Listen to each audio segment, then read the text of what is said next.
నమస్తే, welcome to N Times news. బులెటిన్లో ముందుగా హెడ్లైన్ చూద్దాం.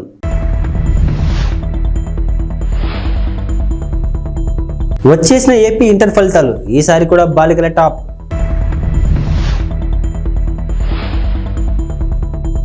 రామేశ్వరం కేఫ్ బాంబు పేలుడు కేసులో 2 కీలక నిందితుల అరెస్ట్.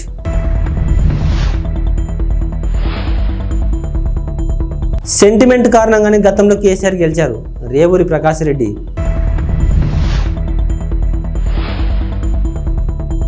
కోర్టులో కవిత 5 రోజులు కస్టడీ కోరిన సిబిఐ.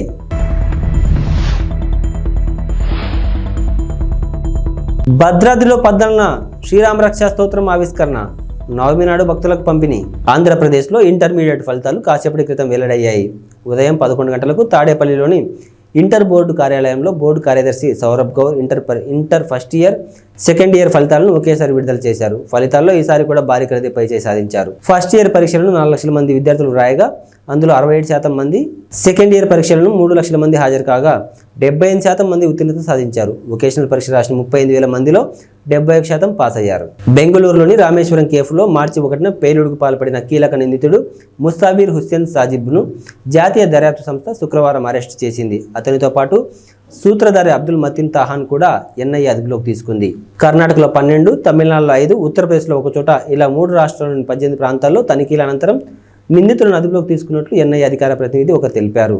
అలాగే పేలుడుకు పాల్పడిన వ్యక్తికి స్థానికంగా సహకరించిన ముజమ్మిల్ షరీఫ్ను కూడా దర్యాప్తు సంస్థ అరెస్టు చేసింది. షరీఫ్, హుస్సేన్, తాహా ఈ ముగ్గురు ఐఎస్ఐ మాడ్యూల్స్తో సంబంధం కలిగి ఉన్నట్లు ఎన్ఐఏ వర్గాలు వెల్లడించాయి. గతేడాది నవంబర్లో నమోదైన మంగళూరు కుక్కర్ పేలుడు కేసుతో పాటు శివమొగ్గ గ్రాఫిటీ కేసులోనూ వీరి ప్రమేయం ఉన్నట్లు నివేదికలు పేర్కొన్నాయి. తెలంగాణ ప్రజల సెంటిమెంట్ను ఉపయోగించుకునే బీఆర్ఎస్ అధినేత కేసీఆర్ 2 సార్లు అధికారంలోకి వచ్చారని కాంగ్రెస్ నేత రేవూరి ప్రకాష్ రెడ్డి అన్నారు. బీఆర్ఎస్ ప్రభుత్వ హయాంలో 8,000కు పైగా రైతుల ఆత్మహత్యలు జరిగాయని చెప్పారు. గిట్టుబాటు ధరలు ఇవ్వాలని కోరితే బీడీలు వేసి జైలుకు పంపిన ఘనత బీఆర్ఎస్ ప్రభుత్వానిదని విమర్శించారు. గత సీజన్లో వర్షాలు సరిగా పడకపోవడం వల్లే ఈ ఏడాది ఇబ్బందికర పరిస్థితులు నెలకొన్నాయని చెప్పారు. తెలంగాణను బీఆర్ఎస్ ప్రభుత్వం అప్పుల ఊబిలోకి నెట్టేసిందని, రాష్ట్రాన్ని 7 లక్షల కోట్ల మేర అప్పుల పాలు చేశారని దుయ్యబట్టారు. ఢిల్లీ లిక్కర్ పాలసీ కేసులో నిందితురాలుగా ఉన్న బీఆర్ఎస్ ఎమ్మెల్సీ కవితను రౌస్ అవెన్యూ కోర్టులో సిబిఐ అధికారులు హాజరుపరిచారు. కవితను 5 రోజుల పాటు తమ కస్టడీకి ఇవ్వాలని కోర్టును సిబిఐ అధికారులు కోరారు. ఈ కేసులో కవిత కీలక పాత్రను పోషించారని వారు కోర్టుకు తెలిపారు. సౌత్ గ్రూప్ ఆఫ్ పార్టీ మధ్య జరిగిన 100 కోట్ల లావాదేవీల్లో కవితది ప్రధాన పాత్ర అని వారు చెప్పారు. కవితను లోతుగా విచారిస్తేనే వివరాలు బయటకు వస్తాయని తెలిపారు. కవిత వాట్సాప్ చాట్ వివరాలను కోర్టుకు సిబిఐ అధికారులు అందించారు. కోర్టులో ప్రస్తుతం వాదనలు కొనసాగుతున్నాయి. న్యాయమూర్తి కావేరి బవేజా వాదనలు వింటున్నారు. కవితను సిబిఐ కస్టడీ కోర్టు ఇస్తుందా లేదా అనే ఉత్కంఠ నెలకొంది. తెలంగాణలోని ప్రముఖ పుణ్యక్షేత్రమైన భద్రాచలం శ్రీరామనవమి ఉత్సవాల కోసం ముస్తాబవుతుంది. ఆ రోజున జరిగే రామయ్య కళ్యాణ క్రతువును కనులారా వీక్షించేందుకు కోట్లాది మంది భక్తులు తహతహలాడుతుంటారు. కళ్యాణం కోసం ఈసారి అద్భుతంగా ఏర్పాట్లు చేస్తున్నట్లు దేవస్థానం కార్యనిర్వహణాధికారి ఎల్ రమాదేవి తెలిపారు. ఈసారి వేడుకల్లో ఓ ప్రత్యేకత కనిపించనుంది. గ్యాలరీలో కూర్చొని కళ్యాణాన్ని వీక్షించే వేలాది మంది భక్తులకు ప్రముఖ రచయిత, శ్రీశైల దేవస్థానం పూర్వ ప్రత్యేక సలహాదారు పురాణ పండ శ్రీనివాస్ రచించిన శ్రీరామ రక్షా స్తోత్రం గ్రంథాన్ని పంపిణీ చేయనున్నారు. భద్రాద్రిలో బ్రహ్మోత్సవాలు గతంలో టాలీవుడ్ నిర్మాణ సంస్థ వారాహి చలనచిత్రం అధినేత సాయి కొర్రాపాటి సమర్పించిన అఖండ గ్రంథాలను రచించింది కూడా శ్రీనివాస్ కావడం గమనార్హం. ఇక తాజా గ్రంథమైన శ్రీరామ రక్షా స్తోత్రం పుస్తకాన్ని టాలీవుడ్ ప్రముఖ దర్శకుడు ఎస్ఎస్ రాజమౌళి, ఎంఎం కీరవాణి, సాయి కొర్రాపాటి సమర్పిస్తున్నారు. ఈ సందర్భంగా వారికి పురాణ పండ శ్రీనివాస్ కృతజ్ఞతలు తెలిపారు. కాగా ఈ మహిమోపిత శ్రీరామ రక్షా స్తోత్రం గ్రంథాన్ని ఎల్లుండి ఆలయ ఈవో రమాదేవి ఆవిష్కరిస్తారు. ఉండిలో రఘురామకృష్ణంరాజుకు సీటు కేటాయిస్తున్నారన్న ప్రచారంతో అసమ్మతి పెరుగుతుంది. పశ్చిమ గోదావరి జిల్లా భీమవరం తోట సీతారామలక్ష్మి ఇంటిని తెలుగుదేశం పార్టీ నాయకులు, కార్యకర్తలు ముట్టడించారు. ఈ సందర్భంగా టీడీపీ కార్యకర్తలు భారీగా చేరుకున్నారు. మంత్రి రామరాజుకు న్యాయం చేయాలంటూ భారీ ఎత్తున నినాదాలు చేశారు. రావడంతో అందరూ కూడా చాలా మనస్తాపం చెంది ఈ రోజున మరి ఇక్కడ రావడం జరిగింది. ఎందుకంటే ఒక ఎమ్మెల్యేగా పనిచేసి ప్రజల్లో ఉన్న మనిషికి మళ్ళీ ఆ స్థానం లేదంటే ఎవరికైనా బాధ కలగటం సహజం. అదే పరిస్థితి ఈ రోజున మన కార్యకర్తల్లో కానీ నాయకుల్లో కానీ కనపడుతున్న ఉండి నియోజకవర్గం నుంచి చాలా పెద్ద ఎత్తున ఇక్కడ రావడం జరిగింది. మీరందరూ ఎవరో కూడా ఆందోళన చెందొద్దు. తెలుగుదేశం అంటే ఒక కమిట్మెంట్ గల పార్టీ, క్రమశిక్షణ గల పార్టీ. మన జాతీయ అధ్యక్షుడు నారా చంద్రబాబు నాయుడు గారు ప్రతి ఒక్కరికి కూడా న్యాయం చేసే విధంగా మరి అధికారం ఉన్నా లేకపోయినా ఒక పోరాడే మనిషి మన చంద్రబాబు నాయుడు గారు. ఈ విధంగా మరి మీరు ఇచ్చిన రిప్రజెంటేషన్ ఏదైతే ఉందో మీరెవరో అందరూ కూడా ఆందోళన చెంది ఈ విషయం మీద ఎవరైతే ఇబ్బంది పడుతున్నారో ఎన్ని కూడా నేను మన చంద్రబాబు నాయుడు గారి దృష్టికి తీసుకెళ్ళడం జరుగుతుంది.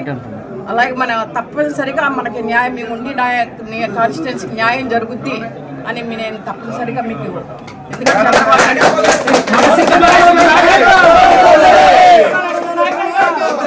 పెరవలి మండలం కానూరు గ్రామంలో గడప గడప కార్యక్రమంలో నిడదవోలు నియోజకవర్గ ఎమ్మెల్యే శ్రీనివాస నాయుడు తనయుడు వరుణ్ సాయి పాల్గొన్నారు. ఈ సందర్భంగా వరుణ్ సాయితో పాటు గ్రామ సర్పంచ్, గ్రామ ఎంపీటీసీ, గ్రామ పార్టీ అధ్యక్షులు, బూత్ కన్వీనర్లు, గృహ సారథులు, వైఎస్ఆర్సీపీ నాయకులు, కార్యకర్తలు పాల్గొన్నారు.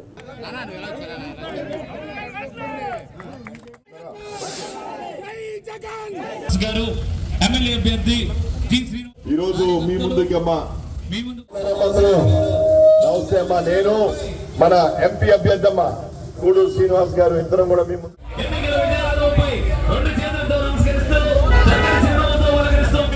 పథకాలు, అదేవిధంగా వాలంటీర్ వ్యవస్థ, సచివాలయ వ్యవస్థ అన్ని కూడా వెరీ గుడ్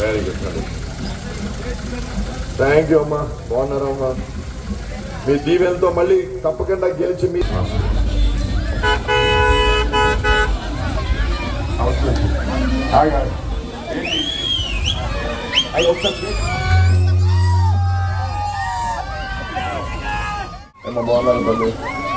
ఎలా ఉన్నారు?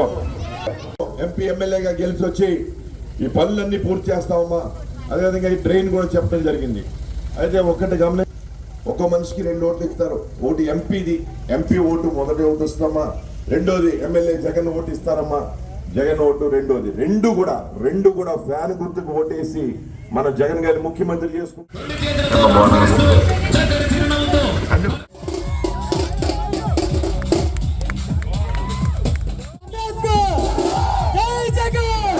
పశ్చిమ గోదావరి జిల్లాలో గతంలో నిర్వహించిన వారాహి యాత్రలో తణుకు టికెట్ విడివాడ రామచంద్రరావుకి పవన్ కళ్యాణ్ ప్రకటించారు. అయితే పొత్తులో భాగంగా తణుకు టికెట్ను టీడీపీ అభ్యర్థికి ప్రకటించిన వైనం అక్కడ చోటు చేసుకుంది. వారాహి యాత్రలో ప్రకటించిన మొదటి టికెట్ తణుకు అభ్యర్థి విడివాడకి ఇవ్వాలంటూ నిరసన తెలిపారు. పవన్ ఇచ్చిన మాటకు విలువ లేదా అంటూ ప్లకార్డులతో నిరసన తెలిపారు. సభాస్థలం వద్ద నిరసన పోలీసుల జోక్యంతో శాంతియుత వాతావరణం నెలకొంది.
కడప జిల్లా బద్వేల్ నియోజకవర్గంలో జరగబోయే ఎన్నికల్లో బీజేపీ అభ్యర్థి బొజ్జ రోషన్ విజయం సాధిస్తారని జిల్లా ఉపాధ్యక్షులు తిప్పలూరు రామసుబ్బారెడ్డి, బీజేపీ జిల్లా ప్రధాన కార్యదర్శి ఉట్టి శ్రీనివాసులు పేర్కొన్నారు. ఈ సందర్భంగా మాట్లాడుతూ రంజాన్ పండుగ సందర్భంగా ముస్లిం సోదరులకు శుభాకాంక్షలు తెలిపారు. జరగబోయే ఎన్నికల్లో బద్వేల్ నియోజకవర్గంలో తెలుగుదేశం, జనసేన పొత్తులో భాగంగా 3 ప్రధాన పార్టీల కలయికతో ఈ ఎన్నికల్లో విజయం సాధిస్తామని ధీమా వ్యక్తం చేశారు. పొత్తులో భాగంగా బద్వేల్ టికెట్ బొజ్జ రోషన్ను కేటాయించినందుకు బీజేపీ అధిష్టానానికి కృతజ్ఞతలు తెలిపారు. రాష్ట్రంలో తెలుగుదేశం మెజార్టీ సీట్లు సాధించి అధికారం ఏర్పాటు చేస్తుందని, కేంద్రంలో మోడీ ఆధ్వర్యంలో మరోమారు బీజేపీ అధికారం చేపడుతుందని వారన్నారు. చివరి క్షణం వరకు పోలింగ్ బూత్ మే 13 ఉంది కదా, చివరి క్షణం వరకు కష్టపడి ప్రజలు చైతన్యవంతులు చేసి కేంద్ర రాష్ట్ర ప్రభుత్వాలు తీసుకునే నిర్ణయాలను, ఏదైతే మనకు సంక్షేమం, అభివృద్ధి కార్యక్రమాలను విశదీకరించి చెప్పి ప్రజలు మా వైపు తిప్పుకుంటామనే ధీమా మాకుంది. పార్టీలు కూడా కొంచెము భారతీయ జనతా పార్టీకి, జనసేన పార్టీకి కొంచెం సంఖ్యాబలం తక్కువ ఉంది నియోజకవర్గంలో. ఇది మీకు అందరికీ తెలిసిందే. ఎందుకంటే ప్రధాన ఏదైతే జిల్లా జనరల్ సెక్రటరీలు, మండల పార్టీ అధ్యక్షులు, మండల బూత్ లెవెల్ కమిటీలు ఉన్నాయి, కానీ సంఖ్యాబలం తెలుగుదేశం కన్నా మాకు తక్కువే ఉంది ప్రజెంట్ ఉండే సిచ్యువేషన్లో. కాకపోతే వారు కూడా మా మిత్రులే కదా, వాళ్ళు మేము అందరం కలిసి సూపర్గా మేము ప్రచారం చేసుకుంటూ పోతున్నాం. అందరికీ ఎక్కడ కూడా మాకు విభేదాలు కానీ ఎలాంటివి కూడా లేవు. ఇది చాలా సంతోషకరం. బద్వేలు నియోజకవర్గానికి శుభ పరిణామం. రైల్వే కోడూరు మండలం రెడ్డివారిపల్లి పంచాయతీ గాంధీనగర్ గుండాలపల్లి సింగిరివారిపల్లి నందు రైల్వే కోడూరు కూటమి ఎమ్మెల్యే అభ్యర్థి అరవ పలువురు నాయకులు కలిసి ఇంటింటి ప్రచారం నిర్వహించారు. ఈ సందర్భంగా ప్రజలకు బాబు పథకాల గురించి క్షుణ్ణంగా వివరించి చెప్పారు. ఈ కార్యక్రమంలో నాయకులు కార్యకర్తలు పాల్గొన్నారు. MP sir Kiran Kumar sir, ఆయన గుర్తు చూసి కమలం గుర్తు. ఈ రెండు మీరు ఓటేస్తే చంద్రబాబు సీఎం అవుతారు. ఆయన వెంటనే మీ ఇంటికి ప్రతి సంవత్సరం 3 సిలిండర్లు ఫ్రీ వస్తాయి. చదువుకునే పిల్లలు ఉంటే 2 నెలలకు 30,000 వస్తుంది, 3 ఉంటే 45,000 వస్తుంది. పెద్దవాళ్ళు ఎవరైనా ఉన్నారా ఇంట్లో? మీదేనా? మీకు ఆమెకి అక్కకి అయితే ప్రతి నెల 500 రూపాయలు ఆ అకౌంట్లో పడుతుంది ప్రతి మహిళకి. చూసి గ్లాస్ గుర్తున్నా MP sir Kiran Kumar sir, ఆయన గుర్తు చూసి కమలం గుర్తు. ఈ రెండు మీరు ఓటేస్తే చంద్రబాబు సీఎం అవుతారు. ఆయన వెంటనే మీ ఇంటికి ప్రతి సంవత్సరం 3 సిలిండర్లు ఫ్రీ వస్తాయి. చదువుకునే పిల్లలు ఉంటే 2 నెలలకు 30,000 వస్తుంది, 3 ఉంటే 45,000 వస్తుంది. పెద్దవాళ్ళు ఎవరైనా ఉన్నారా ఇంట్లో? మీదేనా? మీకు ఆమెకి అక్కకి అయితే ప్రతి నెల 500 రూపాయలు ఆ అకౌంట్లో పడుతుంది ప్రతి మహిళకి. నేను రైల్వే కోర్టు జనసేన అభ్యర్థిగా పోటీ చేశాను. నా గుర్తు చూసి గ్యాస్ గుర్తుమా. కిరణ్ కుమార్ సార్ ఎంపీగా పోటీ చేస్తున్నాడు. నేను గుర్తు చూసి కమలం గుర్తు. ఈ రెండింటికి ఓటేస్తే మన చంద్రబాబు సీఎం అవుతారు. ఆయన వెంటనే ప్రతి సంవత్సరం మీకు 3 సిలిండర్లు ఫ్రీ వస్తాయి. పెద్దవాళ్ళు ఎవరైనా ఉంటే 3,000 పెన్షన్ వస్తాయి. ఎడ్యుకేషన్ చదువుకున్న వాళ్ళ పిల్లలు ఎవరైనా ఉంటే ప్రతి సంవత్సరం 5,000 వస్తాయి కదా. ఎంతమంది ఉంటే అంతమందికి 5,000 లెక్కన మీ అకౌంట్లో పట్టాము. తప్పకుండా గ్యాస్ గలకి కమలం గుర్తు. జై జనసేన. పాణ్యం నియోజకవర్గం నుండి కల్లూరు శ్రీ చౌడేశ్వరి సుంకులా పరమేశ్వరి అమ్మవారి జాతర సందర్భంగా కల్లూరు రైతు సంఘం ఆధ్వర్యంలో వివిధ ప్రాంతాలకు చెందిన ఎద్దులతో బండలాగుడు పోటీ కార్యక్రమాన్ని నిర్వహించారు. ఈ సందర్భంగా వారు మాట్లాడుతూ ఇది ఒక ఆనవాయితీగా వస్తుందని, ప్రతి సంవత్సరంలాగే ఈ సంవత్సరం కూడా అత్యంత అద్భుతంగా జరుగుతుందని, ఇందుకు సహకరిస్తున్న ప్రతి ఒక్కరికి ప్రత్యేక ధన్యవాదాలు తెలియజేశారు.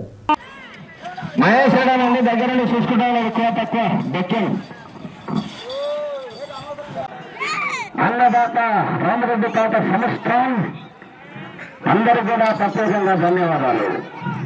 9వ రౌండ్ సించి పాల్గొతున్నాయి పేపర్ లెక్కల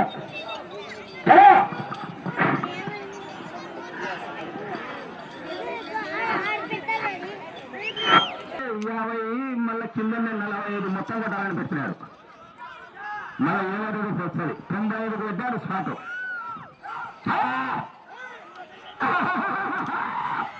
అందరికీ నమస్కారం. ఈరోజు కల్లూరు గ్రామంలో ఉగాది పండుగ సందర్భంగా రాజదూర పందెం రైతు సంఘం ఆధ్వర్యంలో నిర్వహించడం జరుగుతుంది. ఇందుకు సహకరిస్తున్న దాతలకు కీర్తిశేషులు ఈశ్వరప్ప గారి కుమారులు బి పవన్ గారికి, సాగర్ గారికి, 2వ బహుమతి బెక్కం ఐశ్వర్య రైతు సంఘం అధ్యక్షులకి, మరియు 3వ బహుమతి బిద్రకోట మొనప్ప గారికి, 4వ బహుమతి దొగురు రాముడు గారికి, 5వ బహుమతి మాణిక్ భాష గారికి, 6వ బహుమతి మద్లేడి గారికి మా హృదయపూర్వక ధన్యవాదాలు. అలాగే ఈ రోజు జరిగే కార్యక్రమాన్ని రైతులు మరియు గ్రామ ప్రజలందరూ దిగ్విజయంగా పూర్తి చేయాలని నా మనస్ఫూర్తిగా కోరుతున్నాను. రాబోయే రోజుల్లో మంచి వర్షాలు కురిసి రైతులు పాడి పనులతో సుభిక్షంగా ఉండాలని నా మనస్ఫూర్తిగా కోరుతున్నాను.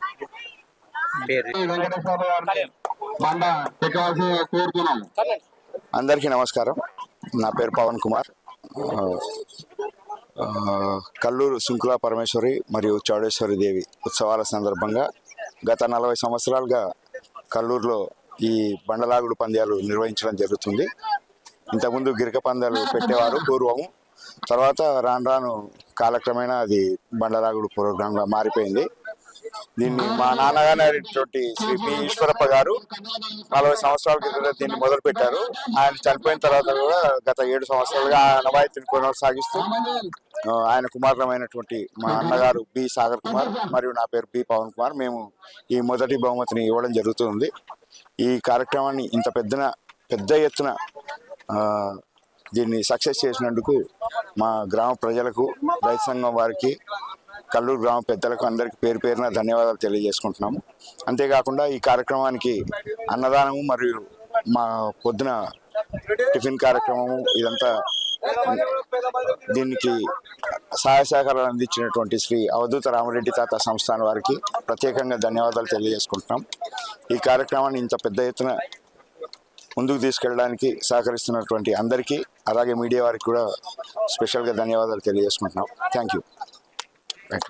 చిరంజీవికి ఈ జగన్ రెడ్డికి పోలిక అని చంద్రబాబు నాయుడు విమర్శించారు. చిరంజీవిని, రాజమౌళిని ఇతర సినీ హీరోలను ఇంటికి పిలిచి జగన్ రెడ్డి ఎలా అవమానించాడో చూశాం కదా అని అన్నారు. ఇంటికి పిలిపించుకొని చిరంజీవిని, సినిమా ఇండస్ట్రీ పెద్దలని అవమానించాడని చంద్రబాబు గుర్తు చేశాడు. అహంకారం పనికిరాదు. ఒక్క విషయం చెప్తున్నా మీకు, కోనసీమలో చిరంజీవికి జగన్మోహన్ రెడ్డికి కంపారిజన్ ఉందా తమ్ముళ్ళు?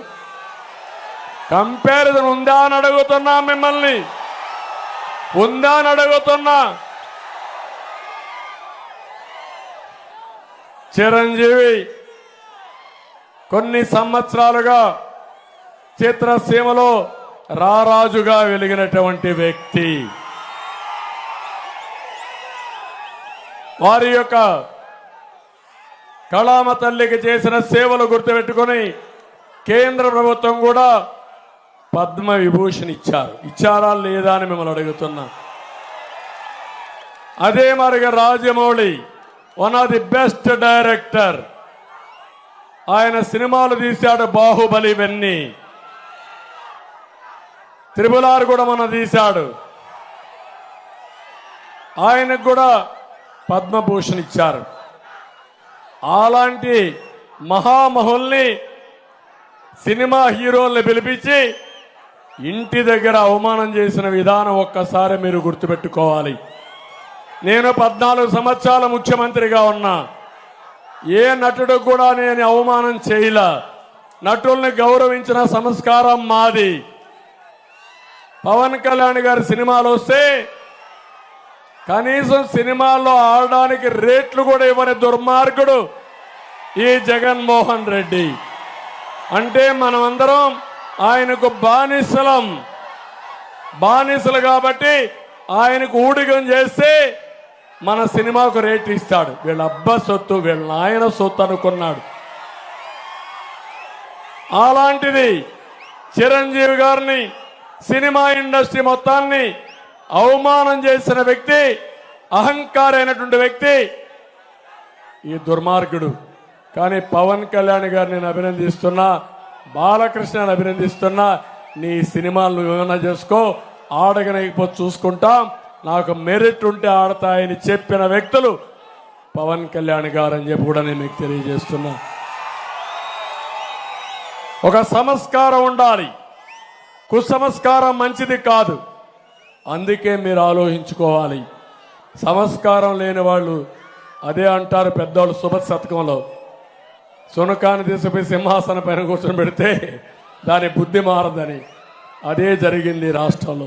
జమ్మికుంట ప్రభుత్వ ఆసుపత్రికి జలుబు చేసిందని, వైద్యులు అందుబాటులో లేరని, నిధులు ఉన్నా నిరుపయోగంగా సౌకర్యాలు ఉన్నాయని, దుర్వినియోగంపై విచారణ జరపాలని డిమాండ్ చేశారు. ఈ సందర్భంగా మాట్లాడుతూ జమ్మికుంట ప్రభుత్వం 30 పడకల సామాజిక ఆరోగ్య కేంద్రాన్ని రోగులకు అదనపు సౌకర్యాల దృష్ట్యా గతంలో ఆధునీకరించడం జరిగిందన్నారు. ఇక్కడకు దూర ప్రాంతాల నుండి ఎక్కువగా వస్తుంటారని, అధికారుల పర్యవేక్షణ లోపం మరియు వైద్యుల నిర్లక్ష్యం కారణంగా ఇక్కడ పూర్తిస్థాయి వైద్య సేవలు, సౌకర్యాలు అందుబాటులో లేక రోగులు మరియు వారి బంధువులు ఇబ్బందులు పడుతున్నారని అన్నారు. ముందుగా నేను షేక్ సాబిర్ అలీ, సామాజిక కార్యకర్తగా ఈరోజు జమ్మికుంట ప్రభుత్వ సామాజిక ఆసుపత్రి విషయం లోపల రోగులకు కలుగుతున్నటువంటి అసౌకర్యాల దృష్ట్యా మరియు ఇక్కడ వారికి లభిస్తున్నటువంటి వైద్య విధానం పట్ల మరియు ఈ సందర్భంగా వైద్యులు అవలంబిస్తున్న నిర్లక్ష్య ధోరణి పట్ల నేను ప్రభుత్వానికి గౌరవప్రదమైన మీడియా ద్వారా, జిల్లా ఉన్నతాధికారులకు గౌరవప్రదమైన మీడియా ద్వారా మేము చేస్తున్నటువంటి డిమాండ్ ఏంటి అని అంటే, జమ్మికుంట ప్రభుత్వ సామాజిక ఆసుపత్రిని ఆధునీకరిస్తూ ఈరోజు అన్ని సౌకర్యాలు కల్పించినము, ఇందుకు సరిపడా నిధులను కేటాయిస్తున్నాము అని చెబుతున్నప్పటికీ కూడా ఇక్కడ ఎలాంటి రోగులకు సౌకర్యాలు అందుబాటులో లేవు. మరీ ప్రధానంగా వైద్యులు అన్ని వేళలా అందుబాటులో ఉండడం కోసము వారికి క్వార్టర్స్ నిర్మించినా కూడా వైద్యులు అందులో విధుల్లో ఉండి కూడా లేకపోవని కారణంగా ఈరోజు అత్యవసర వైద్యం కోసము ఇతర ప్రాంతాలకు వెళ్లాల్సినటువంటి పరిస్థితి ఉంది. అదేవిధంగా ఈ ఆసుపత్రికి నిత్యం వందలాది మంది రోగులు దీర్ఘకాలిక వ్యాధులు, అత్యవసర చికిత్స, ప్రసూతికి సంబంధించినటువంటి విషయాల లోపల మరి అదేవిధంగా డయాగ్నోస్టిక్ సంబంధించి సమస్యల గురించి వస్తూ ఉంటుంది. కానీ ఇక్కడ పూర్తి స్థాయి వైద్యం అందుబాటులో లేదు. దీనికి సంబంధించి గతం లోపల ఉన్నతాధికారుల దృష్టికి తీసుకుపోవడం జరిగింది. మరి అదేవిధంగా ఇక్కడ సరైనటువంటి మార్చురీ నిర్వహణ లేదు. పోస్ట్ మార్టం గదిని కనీసము వినియోగించడానికి వీలు లేని రీతిలో ఉపయోగిస్తున్నటువంటి తరుణం లోపల పోస్ట్ మార్టం నిర్వహించడానికి కూడా సరైనటువంటి వైద్యులు అందుబాటులో లేక ఆసుపత్రి బాయ్స్ డ్రెస్సింగ్ బాయ్స్ పైన ఆధారపడాల్సినటువంటి దుస్థితి. కాబట్టి ఈ ఆసుపత్రికి సంబంధించినటువంటి నిధుల విషయం లోపల ఎలాంటి అసౌకర్యాలు ఇన్ని జరుగుతూ ఉన్నా కూడా సౌకర్యాల లేమి కట్టినట్టు కనబడుతుంది. కాబట్టి వెనువెంటనే ఉన్నతాధికారులు దీనిపైన దృష్టి సారించి ఆసుపత్రి నిధుల అక్రమాలపై విచారణ జరిపిస్తూ బాధ్యులపైన చర్యలు తీసుకోవాలని చెప్పి, అదేవిధంగా ఈ ఆసుపత్రిని అప్గ్రేడ్ చేసి రోగులకు వైద్య సేవలు అందుబాటులోకి తీసుకురావాలని చెప్పి ఈ సందర్భంగా డిమాండ్ చేస్తూ, లేని ఎడల రిలే దీక్షల ద్వారా ప్రభుత్వం పైన ఒత్తిడి పెంచి ఈ సమస్యలను సాధిస్తామని చెప్పి దీనికి మీడియా సహకారాన్ని కోరుకుంటూ ధన్యవాదాలు. నర్సీపట్నం మున్సిపాలిటీ 1వ వార్డులో సిట్టింగ్ ఎమ్మెల్యే పెట్ల ఉమాశంకర్ గణేష్ నిర్వహించిన ఎన్నికల ప్రచారం నిర్వహించారు.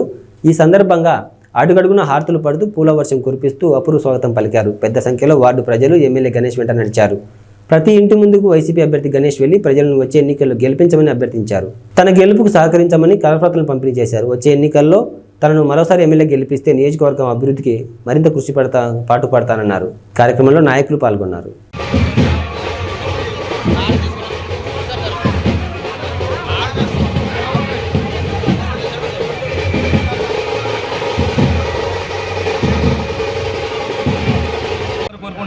రేపు ఎట్టి బస్సులు కూడా మే 13 జరిగే ఎన్నికల్లో బ్రహ్మాండ మెజార్టీతో ఇక్కడ 30,000 పైగా మెజార్టీతో ఇక్కడ నర్సీపట్నం నియోజక ప్రజలు మరి వైఎస్ఆర్ కాంగ్రెస్ పార్టీ జెండా